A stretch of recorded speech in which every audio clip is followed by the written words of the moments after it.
बता दें कि एनडीए में सीट बंटवारे से पहले ही भारी बवाल मच गया है। 243 सीटों पर चुनाव लड़ने की तैयारी में चिराग पासवान की पार्टी।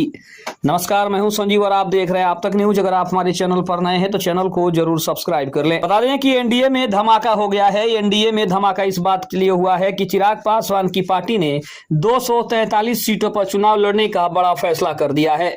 ये इस वक्त की सबसे बड़ी और सबसे अहम खबर सामने आ रही है। बता दें कि लोक जनशक्ति पार्टी रामविलास के प्रमुख चिराग पासवान ने अब बड़ा ऐलान कर दिया है। खबर है कि उनकी पार्टी 243 सीटों पर चुनाव लड़ने की तैयारी कर रही है। इसका मतलब साफ है कि एनडीए के भीतर सीट बंटवारे को लेकर घमासान तेज हो गया है।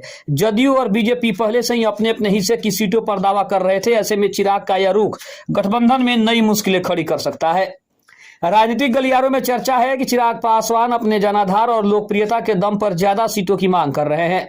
दूसरी ओर बीजेपी और जदयू के रणनीतिकार मानते हैं कि गठबंधन की मजबूती के लिए सभी दलों को समझौता करना होगा। अगर सहमति नहीं बनी तो एनडीए में बड़ा टकराव देखने को मिल सकता है।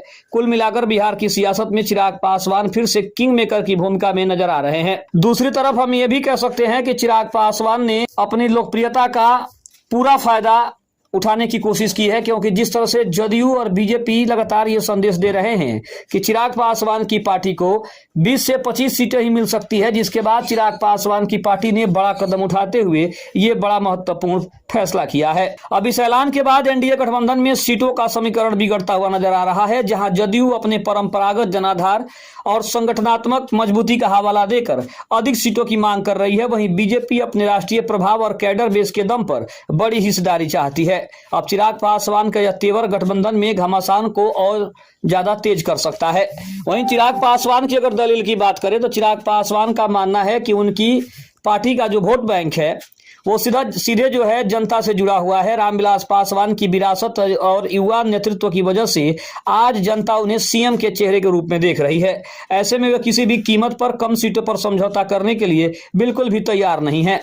अगर गठबंधन की मुश्किलों की बात करें तो जदयू चाहती है कि सीट बंटवारा 2020 विधानसभा चुनाव के फॉर्मूले पर हो। बीजेपी मानती है कि उसका जनाधार और गठबंधन में भूमिका ज्यादा है, इसलिए उसे बड़ी हिस्सेदारी मिलनी चाहिए।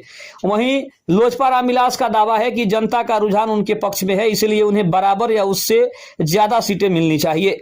अब सवाल उठ रहा है कि अगर सीट बंटवारे पर सहमति नहीं बनती तो क्या एनडीए में टूट की नौबत आ सकती है, या फिर आखिरी वक्त पर सभी दल एक साथ आकर एक समझौता कर सकते हैं। ये काफी महत्वपूर्ण सवाल है, लेकिन कहीं ना कहीं चिराग पासवान और उनकी पार्टी ने स्पष्ट संदेश दे दिया है कि किसी भी कीमत पर पार्टी कम सीटों पर समझौता नहीं करेगी। और दूसरी तरफ एनडीए अगर उनकी बातों को नहीं मानता है, गठबंधन उनकी बातों को नहीं मानता है, तो पार्टी कोई बड़ा फैसला करने से भी पीछे अपने आप को नहीं रख पाएगी। क्योंकि चिराग पासवान की लोकप्रियता को देखते हुए और उनके कार्यकर्ताओं की मांग को पूरा करने में चिराग पासवान सबसे ज्यादा उलझे हुए हैं।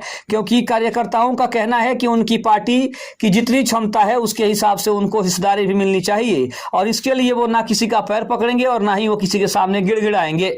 यानी कि स्पष्ट निर्देश है कि चिराग पासवान के पास मजबूरियां ये है कि उनको अपने कार्यकर्ताओं को मनाने के लिए भी ज्यादा सीटों की मांग करनी पड़ रही है। दूसरी तरफ जो उनकी लोकप्रियता है, भले वो विधानसभा में कम हो, लेकिन लोकसभा में जिस तरह से उन्होंने प्रदर्शन किया उसके आधार पर चिराग पासवान बड़ी सीटों की मांग कर रहे हैं। और बीजेपी के पास मजबूरी ये है कि अगर उनकी मांगों को पूरा नहीं करती है तो या तो चिराग पासवान पार्टी से अलग हो जाएंगे, वो अलग चुनाव लड़ने के बारे में सोच सकते हैं, या फिर अगर गठबंधन में रहें तो किसी भी कीमत पर वो बाकी दलों से ज्यादा सीटों पर ही चुनाव लड़ेंगे। क्योंकि उनके पास एक तो मजबूरी है और दूसरी तरफ यह है कि उनको अपने कार्यकर्ताओं का हौसला भी नहीं टूटना चाहिए।